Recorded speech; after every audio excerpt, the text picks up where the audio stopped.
man lii laa gëm de lii laa gëm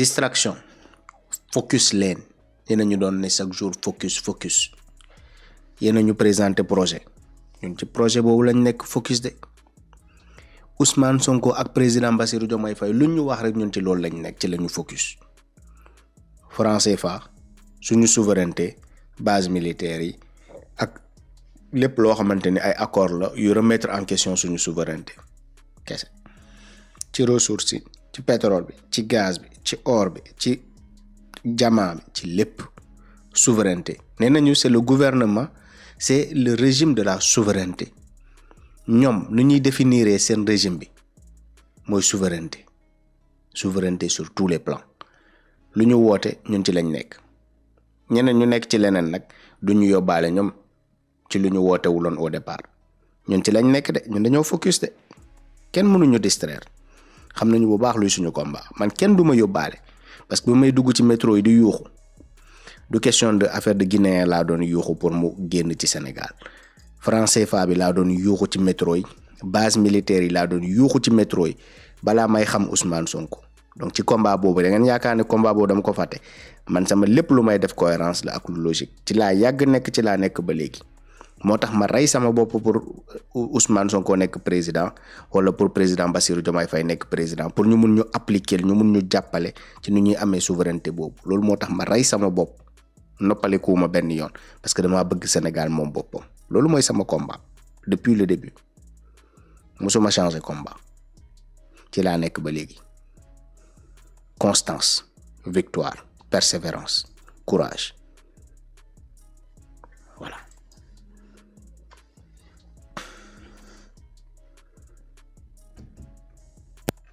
allo.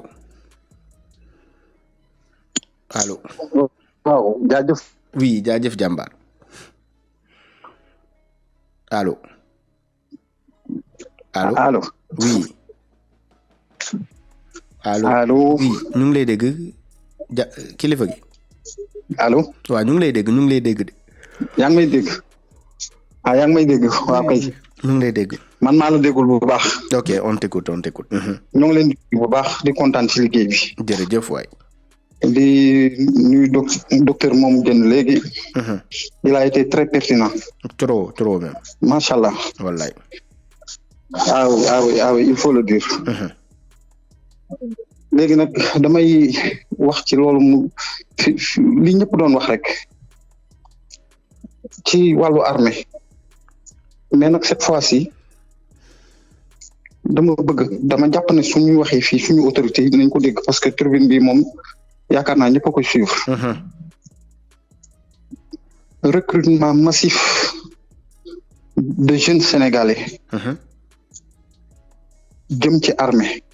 très bien. puisque armée dina régler benn yoon ci anam bi éducation. formation. emploi.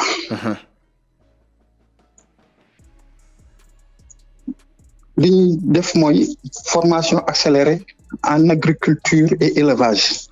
parce que armée am na lépp cette fois-ci dañoo soxla autosuffisance alimentaire au maximum dans les 2 ans ñaari at ñu régler problème bi parce que am nañ suuf bi am nañ ndox bi nañu indi nit ñi parce que lii du inspiration bu bees ci man ba Ablaye Wade waxee ne nañ leen bàyyi di wax ay REVA retour vers l'agriculture ba pare nit ñi nangu ñoo dem laa ne paa bi ak ni mu amee inspiration gis nga Sénégal li koy développé ak Afrique Sëñ Touba indi na ko ba pare c'est le modèle mouride kenn mooy wax ñëpp jëfe def ko ak amour te doo ci xaar dara te loolu république wala président de la république fenn rek la ko amee muy armée multiplier les bassins de rétention à travers le Sénégal tout le territoire fépp fuñ ko mën a am nga xam ne culture vivrière rek lañ fay def lu jëm ci légumes ay fruits ba pare mooy sédentariser en même temps cheptel bi ni ñuy dem di sàmmi di am problème entre cultivateur ak éleveur day régler nga problème mu jël nga ay nit former nga leen ci agriculture ak élevage aménager nga ay bassin de rétention à travers tous les pays nga xam ne fu nit nekk mën nga koo recruter léegi former ko defal ko benn formation parce que li koy def am na fi ba pare génie militaire am na pour def aménagement bi lépp lu nekk bassin du fleuve au nord dañ koy aménager privé bu fa amoon dañ lay rembourser duñ tàngal xolu kenn parce que état am na moyens yi l'état rembourse tout le monde dootul am benn privé parce que dina toll foo xam ne état day jël responsabilité même bu ñuy dem 10 ans 15 ans après muy désengagé wu à hauteur de 60 à 70% delloowaat ko population bi ci li nga xam ne moom la leen doon defar rétention sur salaire mu nekk trésor après loolu la leen di jaayewaat ay action nga xam ne ñoom dañuy nekk nag ay privé yu am doole après leur retraite kenn dootul libéré ci 2 ans au niveau de l'armée dañ leen di téye parce que financé nañ ci ñoom ñu liggéey pendant 10 ans 15 ans du coup suivant niveau bi ñu leen di jëlee dinañ am ay ouvriers qualifiés technicien supérieur ingénieur agronome ak ay vétérinaire et tout gis nga noonu nga leen di recruter wax naa la au nord dañuy aménager bassin bi yëpp terre yi arable yëpp ñu fexe ndox mi egsi fa fleuve Casamance ak lépp lu ñu am ci wetu Gambie partout ba pare nag am ñoo xam ne ni question de sécurité dañ leen di jël parce que li ñuy wax ci armée bi nii suñu sécurité da cee dépendre parce que loolu impérativement suñu frontière dañ ko war a sécuriser fépp fu tubaab yi amoon ay base militaire dañ leen faa war a jële remplacer leen fa avec nos hommes est-ce que yaa ngi may suivre. baax a baax. allo. yow rek la ñuy déglu. voilà li système bu bari la. parce que lii bu ñu ko defee en même temps bu ñu defee recrutement supposons ñu jël 2 millions de jeunes à travers le pays imagine nga benn kër boo xam ne yow sa kër sa ñaari jarbaat nekk fa sa benn rak wala doom borom kër ga benn famille boo xam ne nii xale yooyu fa nekkoon mënuñoo am 50,000 par weer supposons nga jël leen mën leen a fay kenn ku nekk 150,000 250,000 le mois lu bokkul ak li nga rétention bi nga leen di defal peut-être muy dem trésor nga xam ne après bu ñu liggéeyee 10 ans 15 ans xaalis ba nga leen defoon sur salaire nga xam ne seen assurance ak yooyu yëpp ci la dépendroon seen assurance vie ci la dépendroon lañ fay am moom nga leen di jaayewaat léegi nag jusqu'à 60 à 70% li ci des état téyel ko boppam parce que matériel bi état moo ko moom parce que aménagement bi yomb na parce que armée déjà am na li ko war a def matériel bi génie militaire am na ko ba pare loolu benn côté la. d'accord. mais di nga motiver privé yi encadrer leen ba nga xam ne fépp fu bassin de rétention nekk fépp fu ñuy bayee ay usine de transformation daf fay samp nga jàppale leen ñoom tam dañuy jëlaat ay nit yoo xam ne ñii dañ leen di fay ay salaire yu baax ñuy def suñu transformation nga xam ne li ñuy liggéey dootul gën jaay defar bay suñu gerte ba pare muy gën day xew yi parce que gerte bi am na ñu koy transformer di ci defar ay saabu di ci defar ay diwlin di ci defar ay aliment de bétail di def en même temps da ngay gis ñuy defaale ay aviculture ci bassin de rétention yi parce que dañuy am ndox bi déjà mi ngi fi di suuxat ay jën di fa mën a napp ay jën ainsi de suite chaîne bu gudd loolu moom dama yàgg am inspiration bi lu ma xam la du lu ma bind sax mais mën naa la koy taril di la ko taril muy dem di dem léegi nag privé nationaux yi da nga leen di encadrer ba pare gis nga même suñu autoroute bi par exemple Ila Touba bi nee nañ 400 milliards moo ko def mais ñun mën nañ ko racheter mën nañ ko jënd parce que dama lay wax ñaata sénégalais nga xam yoo xam ne nee nañ la diw mi am na plus de 400 milliards. gis nga Sénégal dafa toll ci dañoo war a créer suñu bourse comme li ñuy wax Wall Street Center. gis nga suñu bourse dañ koy cibler parce que ñoom développé nañ ba pare xam nga bourse du loo xamante ne nii da ngay indi ay produits teg non ay projet ngay jaay. am na projet yu sotti bay dox nit bëgg cee dugg am na projet yoo xam ne da nga ko war a créer ñu ne léegi dañoo bëgg a def développement ci benn affaire gis nga buñ lay jaay action 50,000 ba 100,000 imagine nga boo demee suñu marché yi suñu mbedd yi ñenn ñu fiy toog di jaay da ngay gis dañuy bokk ay natt 500,000 1 million ça dépend ci temps bi nga leen di jox ne leen délai ba délai sàngam war nañoo def projet nangam war nañoo def projet nangam action bi lii lañ koy jaayee encouragé nit ñi won leen ne état moo ci dugal amul benn njuñ jaay état moo ko encadré nga xool ba xam li nga soxla ci ay milliards dina dugg wala du dugg surtout que suñu pouvoir bu bees bi dafa am notoriété dañ koo déglu dafa doon pouvoir boo xam ne ñoom ñun dañ leen a déglu c'est très important te nit ñi naan il faut battre le fer quand il est chaud encore qu'il est chaud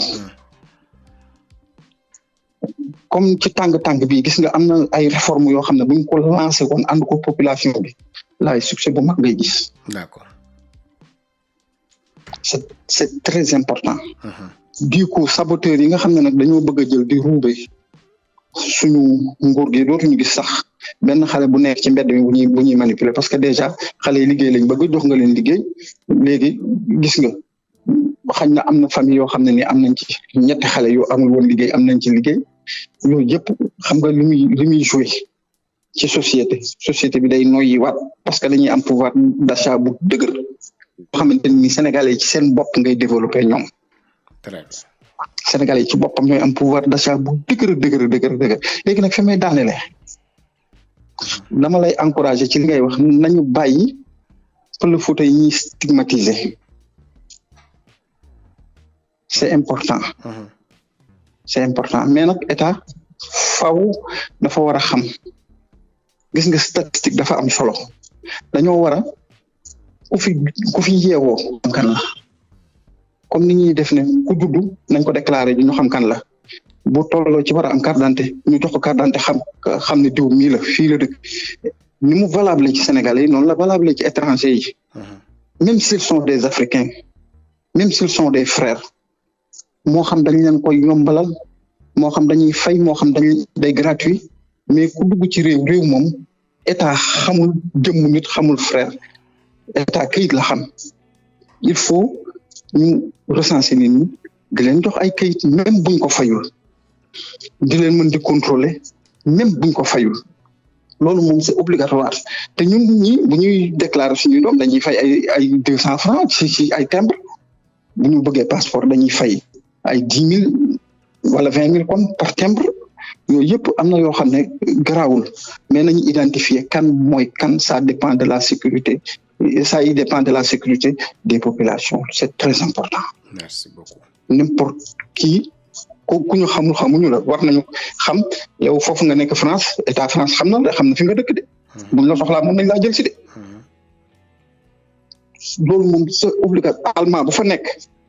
wala anglais bu nekk biir Paris bu ñu ko soxlaa nañ ko jëli loolu moom àdduna moo doxee noonu kon dañuy wax tam nañ koy wax ak réserve ak noo xamante ni buñ ko defee dina baax ci ñëpp ci même lancé boobu laay wax ginnaaw ñun nag dañuy bañ ñu stigmatiser suñuy mbokku africain mel ni ñu leen di beddi buñ ko defante suñu biiru non plus parce que gis nga bi président bi demee Touba li ci nit ñi wax lépp ñenn ñi loolu du démocratie du maandu du xam li nga war a def c'est très grave. Je comprends.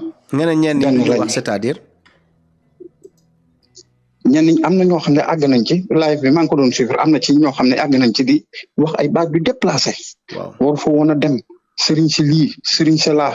te ñun ñi woteel Diomaye mais démocratie la rek xam nga loolu mooy démocratie tamit foog nit yi ñu permettre leen. non démocratie amul xas kenn amul wax bu déplacé. lu ñu wax tamit am na wax li nga kii. xam nga dëgg parfois sénégalais da koy jàppee comme xas. mais lépp lu fi kilifa yi def yaakaar naa keroog. non ku wax dara doon wax de. gis nga ku wax dara. waaw ku wax dara. waaw ci ñenn ñi. waaw ci kenn am na koo xam ne boo ko waxee dara. waaw wax nga ko mbooloo mépp comme niñ koy dawee ci suñu frère africain yi. waaw nañ ko dawee noonu suñu biir.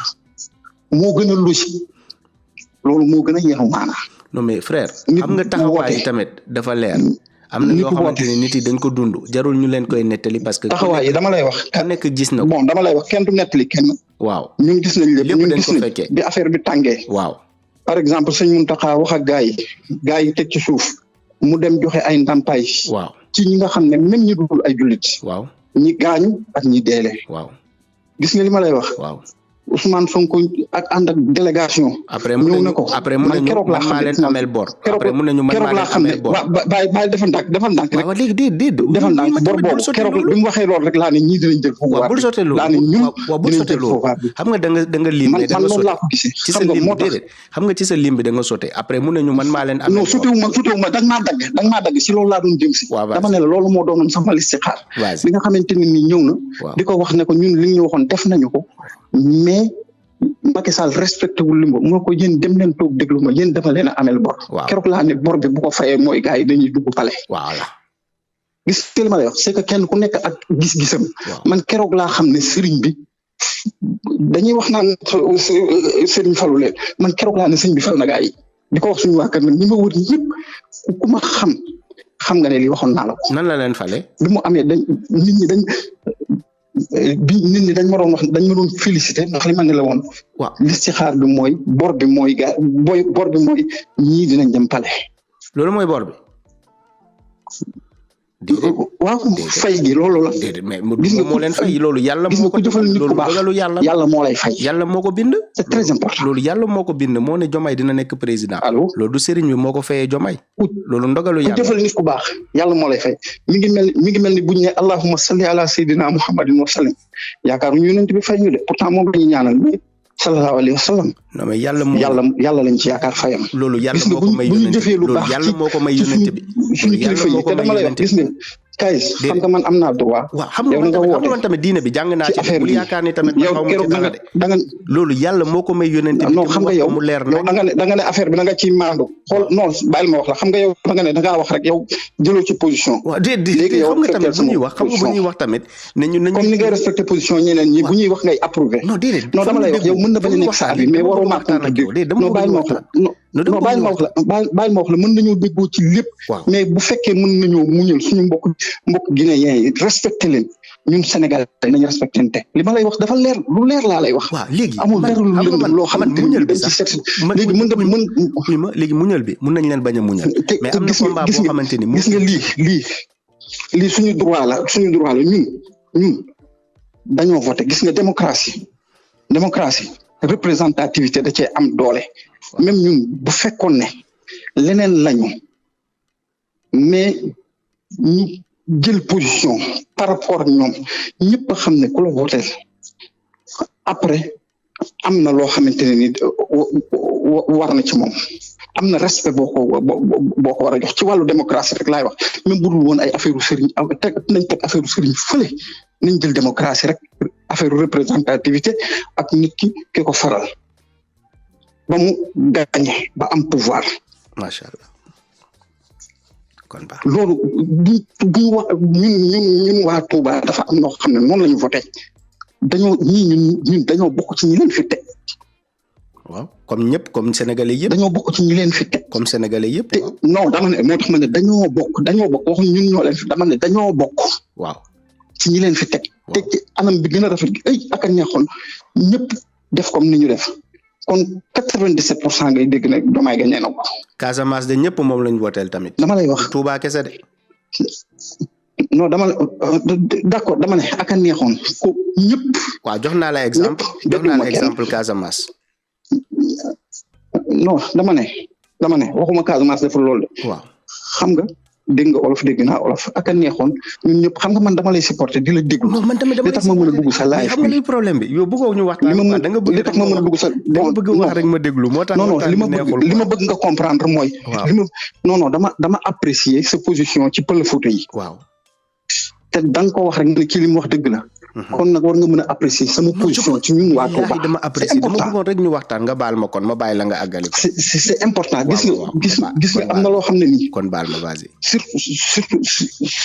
surtout question de foi.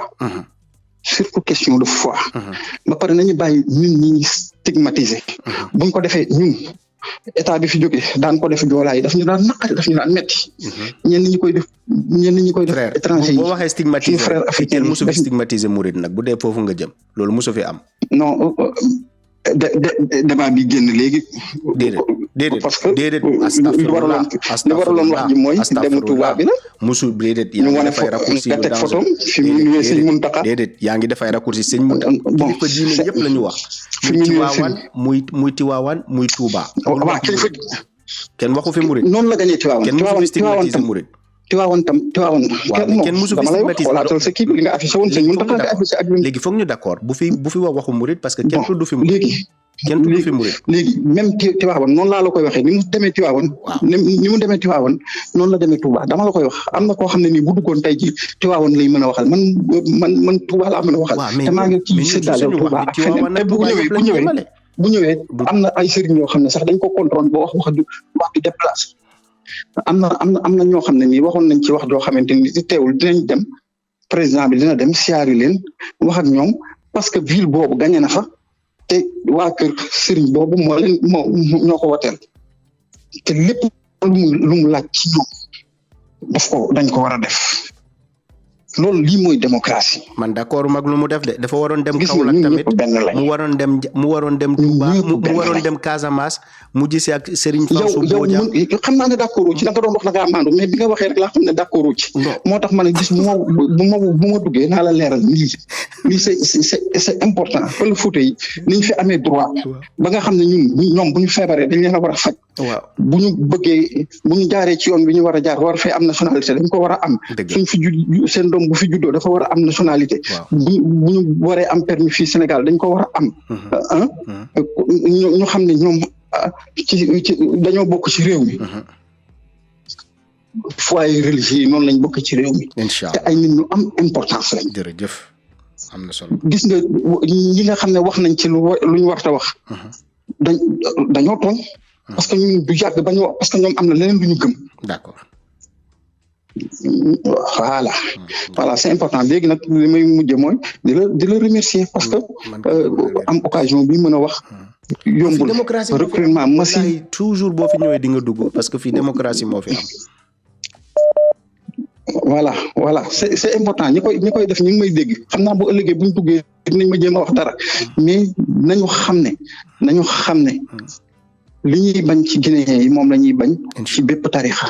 incha allah waruñoo wax kenn yenn wax yoo xam ne ni parce que ki koy wax ëpp kenn droit fii amaana sax am na ñoo xam ne li ñuy wax voté wuñ sax pour Diomaye am na ñoo xam ne Mumbaay bee leen yóbbaale. kenn mënul tere te dinañ dugg fii di wax seen xalaat man loolu d'accord ma ko quoi.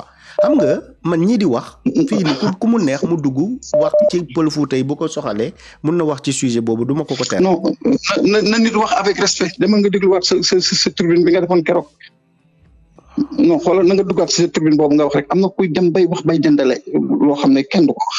waaw xam nga rek loolu ñu ngi koy jégalu kon ñu ngi koy tuub. na nga demaat ci tribune bi nga xool yow sax ba muy wax yaa ngi ko naan. waaw kon waa léegi xam nga boobu metti na la kon ñu ngi la koy jégalu. waaw dama lay wax parce que kon li may wax nii adressé wu ma la ko yow dama koy wax pour en général. man jégalu naa la ko. na nit ñi yeewu. waaw.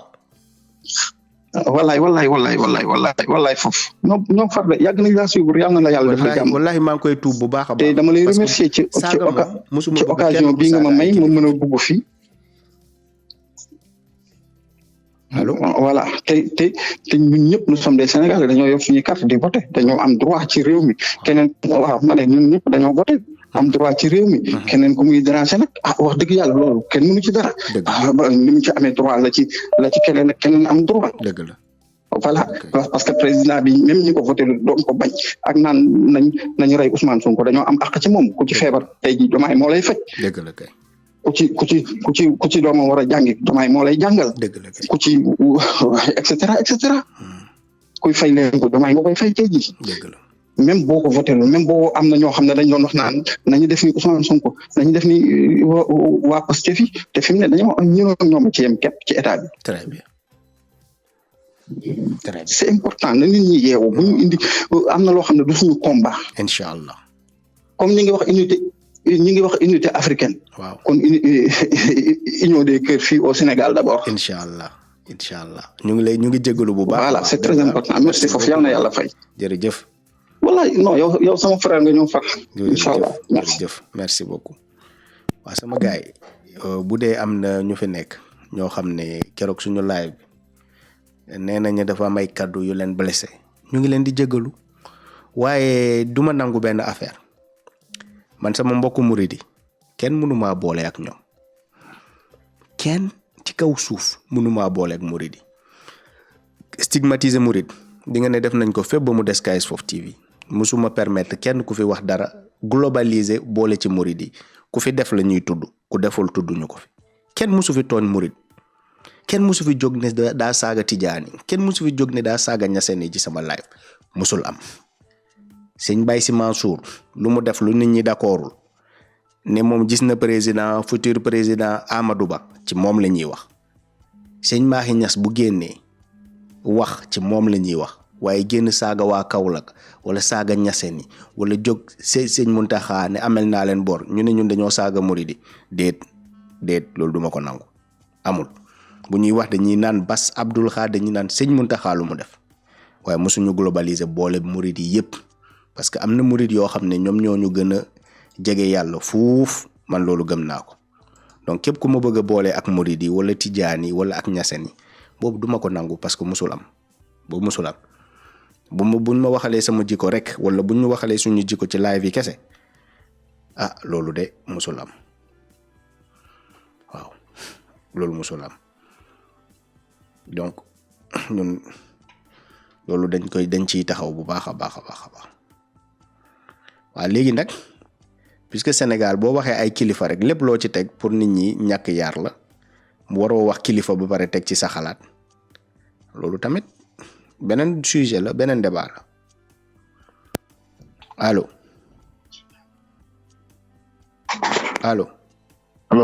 waaw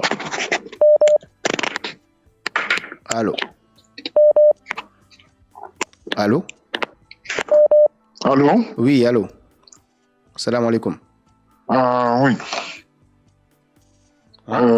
Excusez-moi, mais mon français n'est pas très bon, mais ça fait très longtemps que je parle. J'entends pas très bien. Ok, allez-y, on vous écoute. Allô? Allez-y, okay. On vous écoute. Voilà. Ok, le dernier interlocuteur m'a un peu... je sais pas. Anyway, je voulais parler sur la France. On doit présenter une facture. En général, chaque fois, je recommande qu'on fasse une facture. De cette manière, tous les jeunes vont savoir qu'on ne leur doit rien. Au contraire, c'est eux qui nous doivent. Sauf que, ils ont fait un vol à main armée. Ils ont un pistolet sur notre tête et on va enlever le pistolet. Mais il faut que tous sachent qu'on ne leur doit rien. Toutes ces histoires de dette, FMI, World Bank, on ne doit rien. Je prends le Congo seulement et vous prenez 30 ans ce qu'ils ont volé au Congo avec Elf. Ils ont été obligés de disparaître Elf et mettre ça sous Total. So, si tu prends le montant seulement là, ça nous donne... L'autre point que je voulais faire rapidement, c'était le docteur qui avait parlé avant. Il y a 2 appels à vraiment toucher tous les points. Maintenant, pourquoi nous, on respecte toujours les frontières qui nous ont imposées? Ça, c'est une question. Cette histoire de carte de séjour, c'est une bêtise. Actuellement, on devrait unir au moins 18 pays. Une fois qu'on a 18 pays unis, le changement est irréversible. Donc, cette histoire de carte de séjour d'un Guinéen, c'est de la bêtise. Si demain on s'unit avec tous les pays voisins, c'est terminé cette histoire de carte de séjour. Donc c'est une perte de temps. Là maintenant, le ministre des Affaires étrangères, il y a le général qui est sorti avec ses intérêts et c'est ce qu'il veut faire. Ça c'est son problème. Le ministre des Affaires étrangères est sorti il y a 3 jours, personne n'en parle. Non, justement, j'en ai parlé tout à l'heure. J'ai même mis l'audio pour que les gens puissent entendre son discours. Des Affaires étrangères? Non, le ministre, je parlais du général français. Pardon. Là, oui, le général a parlé, oui, ça c'est son problème. Il n'a qu'à divaguer. C'est normal, c'est leurs intérêts. Le ministre des Affaires étrangères, il a parlé du franc CFA, non? Il a parlé du franc CFA il y a 3 jours. Oui. Et en fait, ce qu'il dit, qu'ils n'ont pas traduit, je ne sais pas, les économistes, c'est ça la programmation chez nous. Basically, il dit que ils ne vont pas on n'a pas de réserve, indirectement. C'est ce qu'il a dit. Il n'y a pas de réserve, vous êtes libre d'aller. Je ne sais pas combien de tonnes d'or qu'ils ont là-bas, ils vont devoir nous rembourser ça, à un moment ou un autre, qu'ils sachent ça. Et ça, c'est... et maintenant, on doit... retournant sur tes histoires de frontières on doit, comment on dit, augmenter nos horizons. Pour faire face et pour pouvoir, si on ne s'unit pas, c'est pas la peine de continuer, comme le docteur l'a dit. D'accord. Donc cette histoire même dans les plans de transformation ou de développement, ils doivent tous être régionaux. À un minimum. Nos réseaux, on n'a pas... ça fait 3 semaines qu'ils sont au pouvoir. Les gens sont... Il y a beaucoup de conseillers de gouvernement, il faut faire ci, il faut cela. Il y a des trucs stratégiques, par exemple, on ne contrôle pas notre Internet. On aurait pu contrôler ça il y a très, très longtemps, mais ça, c'est les premiers pas. Internet, système routier... et ça doit être le design. Je ne sais pas comment on dit ça en français. Le fondement. L'architecture doit être du point de vue régional. Il y a toutes les magouilles comme pour... ça, c'est il y a 30 ans. Quand ils ont amené le câble sous-marin qui vient de France, pourquoi on est connecté à Nice? Ils peuvent surveiller toute notre... on aurait pu avoir notre propre câble Internet pour l'Afrique. Qui contourne l'Afrique. Donc ça, c'est des stratégies, mais il faut qu'on ait au moins un petit bloc. Si on devrait se connecter de Dakar à Bangui, ça c'est un bloc de 18 pays, de Dakar à Bangui, et là, tout change. La première grève qui a été, c'est pas successful, comme on dit. Réussi. C'était la grève des cheminots. Oui, réussi. Et c'était de Bangui à Dakar. Pour référence historique. La première grève contre les colons qui a réussi, c'était panafricain. Au moins, de Dakar à Bangui, ils ont tout bloqué. Donc c'est un exemple pour dire, et c'est comme ça qu'on doit appeler. Il y a d'autres thèmes sur lesquels j'aimerais parler, mais je ne veux pas prendre trop de temps, mais on doit cesser. Ça, c'est des questions où c'est pour mettre ça dans le panier. Pourquoi on parle de république? Pourquoi on parle de constitution? Ça, c'est leur système de gouvernement et c'est même pas les leurs. Si on regarde bien, ça vient de chez nous, c'est qui ont pris ça. Quand on parle de constitution ou de république, la constitution européenne française, elle vient après la constitution américaine. Si on regarde les dates, 1700 et quelques. La constitution américaine vient des Indiens américains. Ce n'est pas venu du ciel. C'est la nation iroquoise, les Mohicans. Ils font partie d'une nation. C'est leur constitution que les Américains ont pris pour s'approprier ça. Ils disent la grande constitution américaine. Donc, nous, on a des systèmes de gouvernement indigènes à l'Afrique qui sont supérieurs. C'est comme quel modèle? Été préservés. On peut prendre quel modèle, par exemple? Par exemple, on a des sociétés secrètes qui sont organisées qui sont organisées comme celles de Sénoufo, elles ont été gardées secrètes. Le système matriarcal, qui est le même que les Iroquois. Allô? Oui, on vous écoute, c'est très intéressant. Oui, il y a des systèmes matriarcal, il y a l'Empire du Bénin, comment ils organisent, plus bas que le roi, comment ils organisaient l'administration? Équitatif, conseil des chefs, et tout ça. Il faut regarder, lire les livres de Cheikh Anta Diop, il a touché beaucoup sur ça, sur l'organisation politique indigène africaine, si on peut appeler ça. Il y avait un roi, mais le roi n'était pas tout puissant. Il était moins puissant que le président techniquement. Il avait certaines fonctions, mais quand il s'agit de l'administration, il y a beaucoup de systèmes africains qui sont matriarcales. Mais ça, c'est une discussion de 20 jours. Donc, mais on doit se reprogrammer. On doit, dans le complexe, par exemple, quand je dis la République, qu'est-ce que ça veut dire? Quand je demande à quelqu'un qu'est-ce qu'une République, pas beaucoup de gens répondent. Ils disent la chose publique. Mais si techniquement on regarde bien ça, c'est les bourgeois du temps qui voulaient être rois. Si on regarde en France, c'est pas populaire. C'est les grands commerçants où il y a des grosses fortunes qui se sont faites et ils disaient qu'ils voulaient le pouvoir. Donc ils ont enlevé le roi et puis ils ont pris un système rotatif chaque 6 ans. Toi, le roi de l'olive, tu prends le truc. Donc il n'y a rien de démocratique dans la République. Actuellement, il y a des monarchies républicaines. Donc moi, ça me fait rire, par exemple, quand les Anglais viennent nous parler de démocratie. Ou les Canadiens. Les Canadiens reprennent toujours à la reine. Mais on ne parle pas de ça. Ça aussi, ça me rappelle, je ne veux pas toucher, mais c'est cette histoire de Tissouf et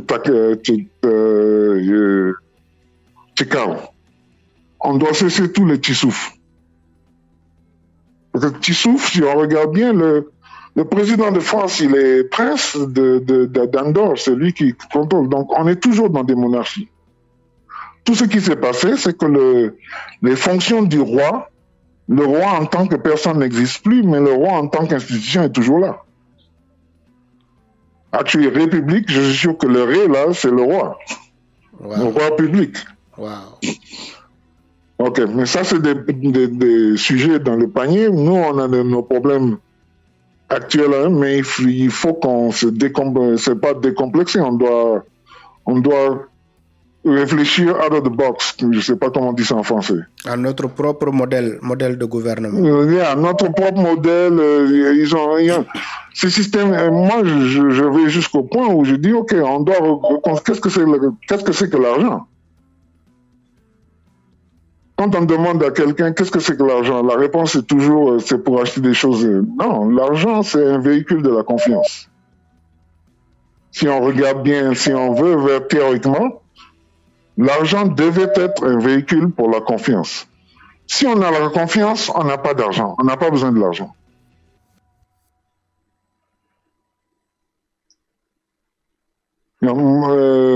Je veux aller acheter des œufs, je lui donne un bout de papier, et lui, il peut aller acheter un matelas. Mais si j'allais chez lui, on avait de la confiance. Je lui dis, bon, j'ai besoin des œufs, mais si tu vas chez Jean, il va te donner un matelas. Je n'ai pas besoin d'argent. C'est un exemple très simple, très terre à terre. Non, le système financier mondial, vous savez ce qu'on va faire? Si vous avez le temps un jour, on va parler et vous allez nous exposer un autre modèle de gouvernement qu'on pourrait mettre en place à la place de ce qu'il y a actuellement. Est-ce que c'est possible ça? On peut y réfléchir ensemble? Ce qu'on devrait faire, c'est par thématique, voir quels sont les problèmes que nous enfrontons et d'imposer les structures, discuter les structures à ce niveau. La lutte contre la corruption et toutes ces choses-là sur le plan africain, comment ça se gère? Oui. Comment ça se gère? Mais c'est plus, au début, c'est par exemple remplacer le système de préfet et on a des administrations parallèles.